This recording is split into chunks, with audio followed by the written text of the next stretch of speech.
always honored when we can have a special speaker come into studio with us, especially when they're part of the Blank Park Zoo Conservation Series. So thank you to Wally Van Sickle for joining us this morning, who is part of the Conservation Series over at the Blank Park Zoo, because you have a lot of great things going on when it comes to helping out animals across the world. It's definitely a pleasure to be here, and yes, we do. We've been at this for 25 years now.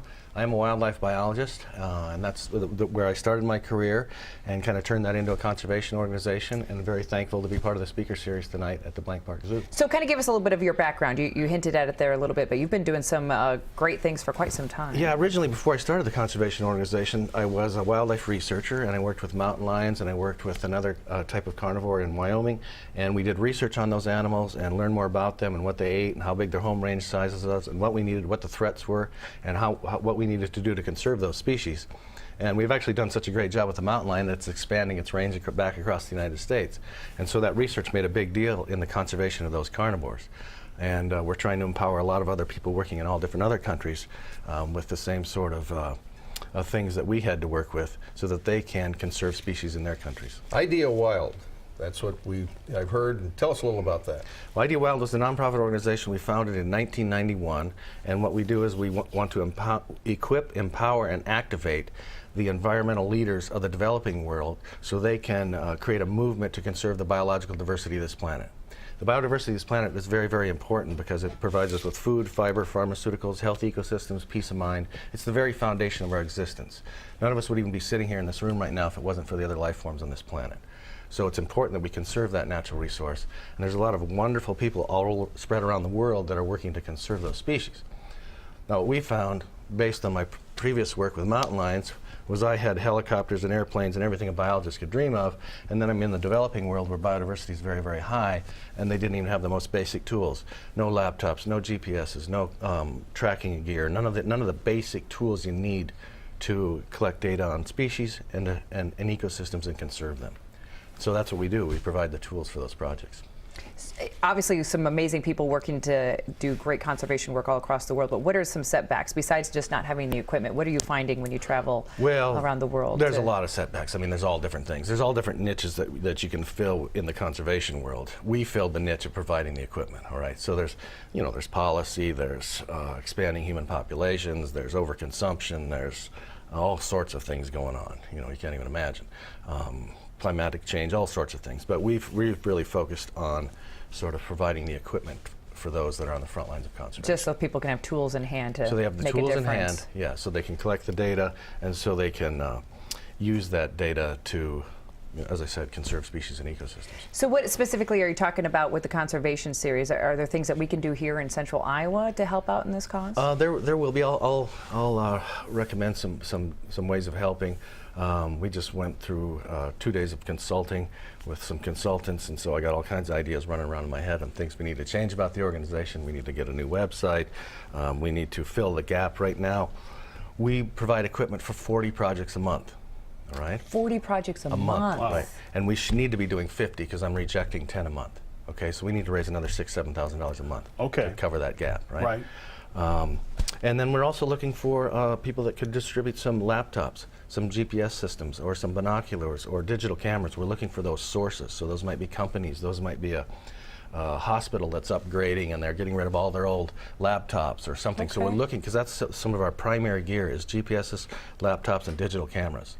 And if we could get those pieces of equipment without having to buy them with donor funds, it would be a lot easier.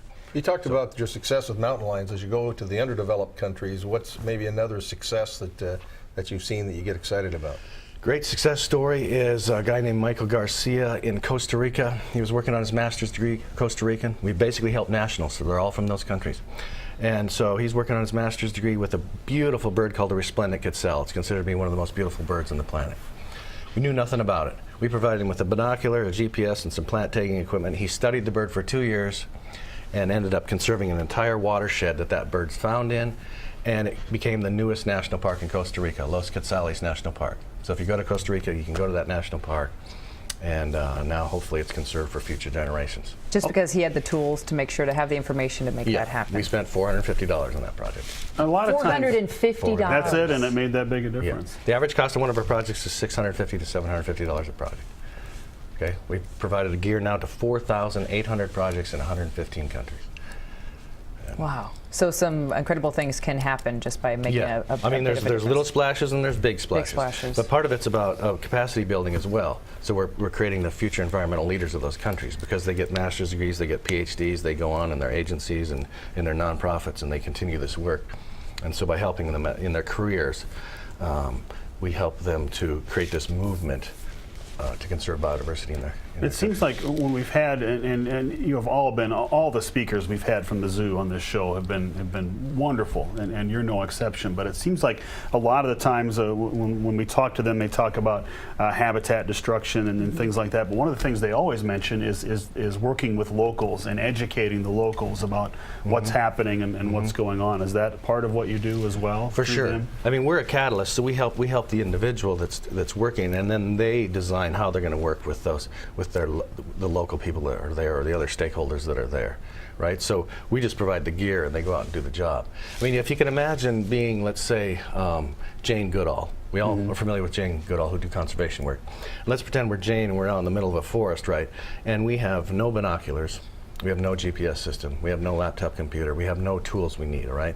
And so by empowering Jane Goodall or somebody like Jane Goodall, then now they can create that movement, change the way that that community works with their forest, and hopefully, replant those forests like is a lot of the work they do, and like I say, keep those species on our planet. One of the cool things that I think, and it's a pleasure having you in town because our Blank Park Zoo, which I think is the only accredited zoo in the state of Iowa, over the last 4 or 5 years started a whole conservation series doing all these different projects. And as you said, you help keep the enthusiasm and the light and the fire going for what the local zookeepers and the professionals down there are doing.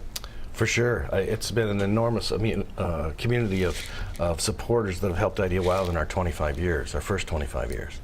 And we've had a lot of support from zoos, and I hope that we do inspire those that work at those zoos to continue with their conservation efforts.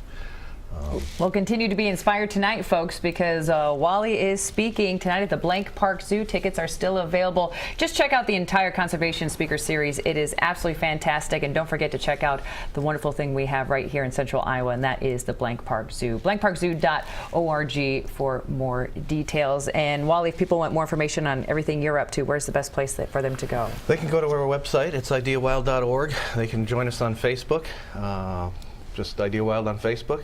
And that way you can keep track of, we have a lot of follow-up material, beautiful follow-up material that comes in from the field that we constantly post on the Facebook site. So I definitely appreciate you jumping on our Facebook site as well. Here's where you do is do the zoo, the Blank Park Zoo, that is, Iowa's wildest adventure. There you go. Very nice. Thank you, Wally, for everything you do, and looking forward to hearing you tonight. Thanks for coming Thank you in. so much. It's a great thing happening, folks. Go check out the Blank Park Zoo.